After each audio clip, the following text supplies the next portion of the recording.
Здравствуйте, друзья! В эфире Геоэнергетика Инфо. С вами Радайкин Максим. И я, Борис Марцинкевич, всем добрый день.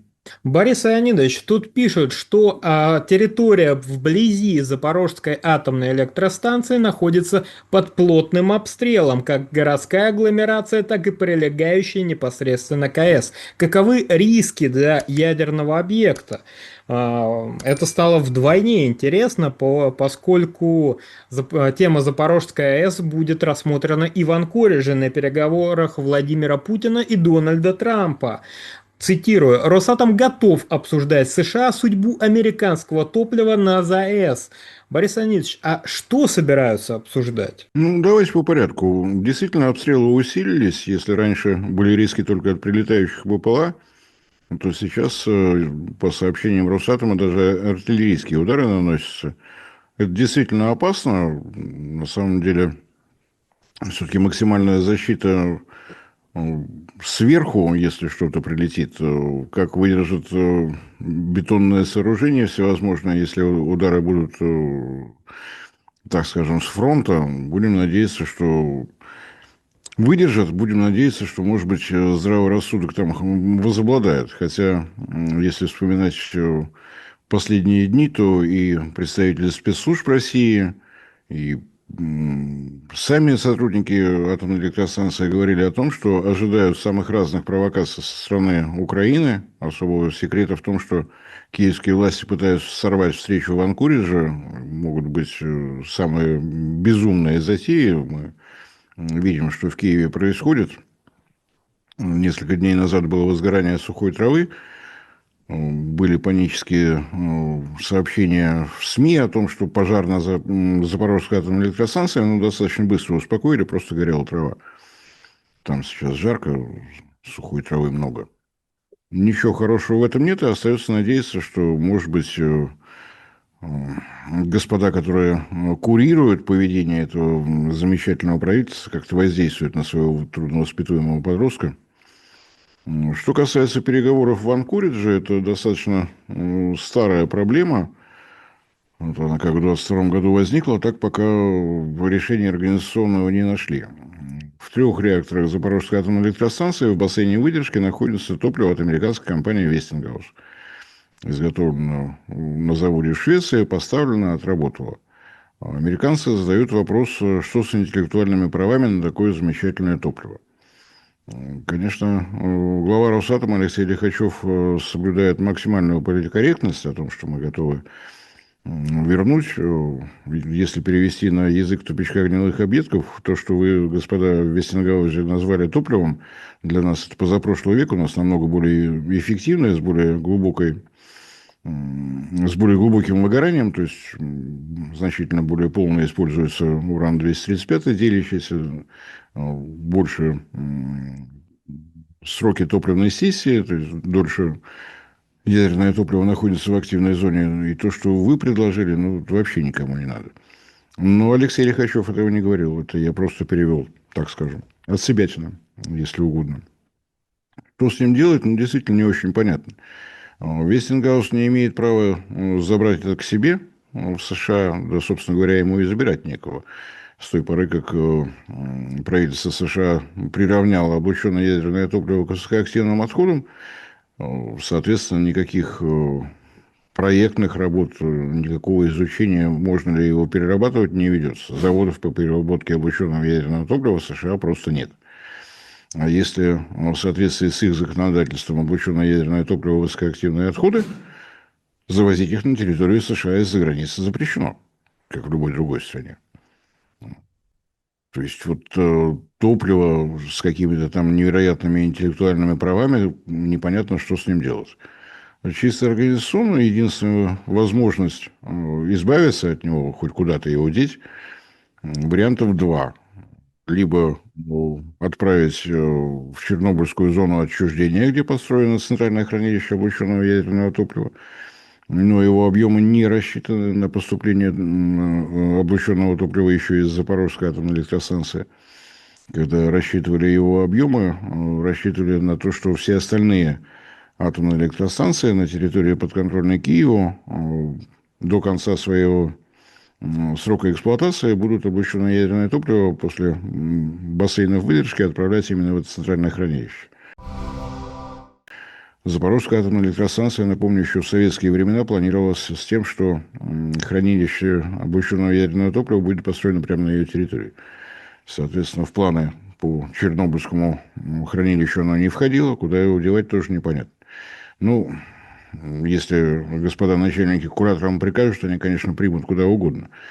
С одной стороны. С другой стороны, облученное ядерное топливо – это такой классический материал для изготовления грязной ядерной бомбы.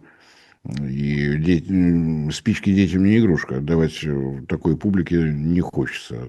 И остается единственная такая разумная возможность – это договариваться с Францией.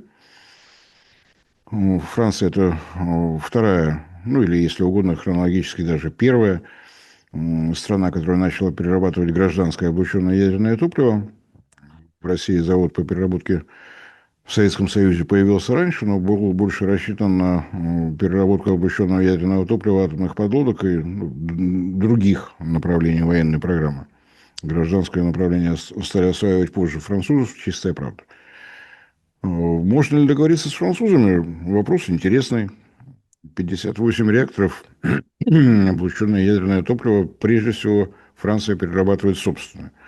Зарубежные заказы, да, по деньгам выгодно. Были традиционные долгосрочные контракты с японскими владельцами атомных электростанций.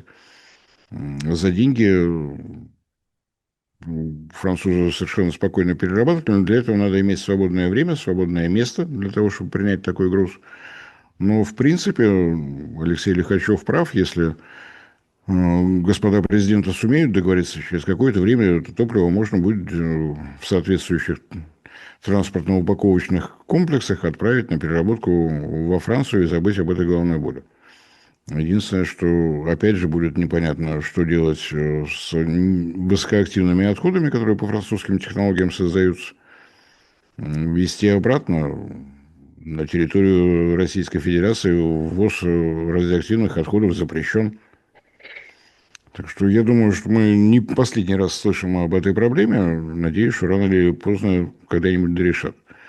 Что касается того, что вот эту проблему известно всем, разумеется, об этом в курсе и МАГАТЭ, тем более, что инспекторы постоянно на Запорожской атомной электростанции находятся. То, что это нельзя решить без руководства Соединенных Штатов, тоже понятно. Вестингаус так или иначе частная компания, да еще и владельцы у нее канадские. Здесь каких-то героических решений она принимать, разумеется, не будет. Так что, опять же, когда глава Росатома говорит о том, что это будет, возможно будет решено в Анкоридже, говорит чистую правду. Без вмешательства президента США придумать сложно. Как, кто с кем должен вести переговоры. Если с французами, то кто? Вестингаус, руководство Соединенных Штатов. Такой загадочный вопрос, но будем надеяться, что все благополучно разрешится. То, что Росатом не имеет никакого желания забирать это топливо на переработку, совершенно очевидно. Вот та самая интеллектуальная собственность, как выглядит это топливо, какой сейчас состав изотопов в облученном топливе, Росатому неизвестно. Создавать технологию исключительно для того, чтобы переработать вот эту партию топлива, крайне неразумно и много времени займет. Так что я не думаю, что это последнее сообщение по поводу американского топлива в нашей Запорожской атомной электростанции. Борис Леонидович, вокруг ЗАЭС точно так же ходит много слухов. Собственно, в каком сейчас находится состояние реакторы и на какой степени готовности они к включению, и есть ли куда ли им включаться? Сразу много вопросов, на самом деле. В тех 3 реакторах, в которых стояло российское ядерное топливо, проблем не видно. Не обнаружил их никто, ни Росатом, ни соответствующие инспекторы МАГАТЭ. Ростехнадзор лицензию на эксплуатацию блока номер 1 выдал. Дальше надо кому-то принять решение о том, что ее надо включить. Разумеется, предстоит тогда предварительная проверка, будет ли достаточно воды. Потому что после того, как господа террористы разрушили Каховскую ГЭС, с водой вопрос не очень простой. Но не вся информация, разумеется, до нас доводится. Известно, что и новые артезианские скважины были пробурены, и появились насосы, которые поднимают воду из Днепра. То есть, если раньше это делали из хранилища, ну, хорошо, привезли новое оборудование, теперь внутри течения реки находится. Достаточно ли это для охлаждения? С учетом того, что градирование на Запорожской атомной электростанции в наличии, должно хватить, но, разумеется, подлежит предварительной проверке и перепроверке. А если лицензия выдана на один атомный энергоблок, то для проектной работы одного блока воды точно хватает. Ростехнадзор подобного рода ошибок не допускает. Ну и третий вопрос, есть ли куда выдавать. Для этого должны быть хоть какие-то планы восстановления энергетической системы Запорожской области. Готовы они сейчас, не готовы. Не вся территория контролируется Россией. То есть здесь, опять же, вопросов больше, чем ответов. Ответы мы узнаем, когда рассеется туман войны. Я надеюсь, что это произойдет достаточно скоро. Нам посторонние вооруженные силы на нашей территории точно не требуются. Насколько можно понять, обсуждение там, чья будет ЗАЭС, уже как бы отпадают. А то ходили домыслы, что будут под контролем Соединенных Штатов, будет давать генерацию в Россию на Украину. То есть никаких подобных вопросов, кроме как в воспаленном сознании, не возникает. Контроль Соединенных Штатов, ну, во-первых, Соединенные Штаты у себя-то атомные электростанции контролируют только как надзорные органы. Они не государственные, разумеется, инспекторы государственного регулятора имеют полное право проверять, как идет работа, но оперативное руководство за пределами компетенции государства Соединенные Штаты. Наблюдение и контроль, да. Каким образом они могут контролировать работу Запорожской атомной электростанции, где стоят реакторы ВВР? Это технология, которой в Соединенных Штатах просто нет, и специалистов у них тоже нет. Нанимать сторонних специалистов, брать на себя ответственность как государство США за качество их работы, уже немножко сумасшедшая история. А уж с нашей точки зрения, какие-то люди хотят управлять нашей атомной электростанцией, ну, вообще какая-то фантастическая история. Да, до начала СВО Запорожская атомная электростанция обеспечивала Запорожскую область. До 2014 года электроэнергия подавалась в Крым. Но, опять же, надо отдать должное нашему Министерству энергетики. Линия электропередачи, которая подает электроэнергию из Крыма в Запорожскую и Херсонскую область, была построена уже в 2022 году. Именно, я так понимаю, принимаю в расчет то, что придется приостановить работу Запорожской атомной электростанции, а перебоев с обеспечением электроэнергии быть не должно. Сделали вовремя.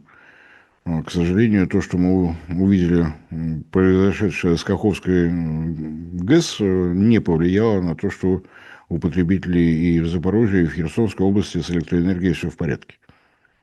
Да, действительно, часть, так скажем, блоков работала на ту территорию Украины, которая сейчас подконтрольна киевскому режиму.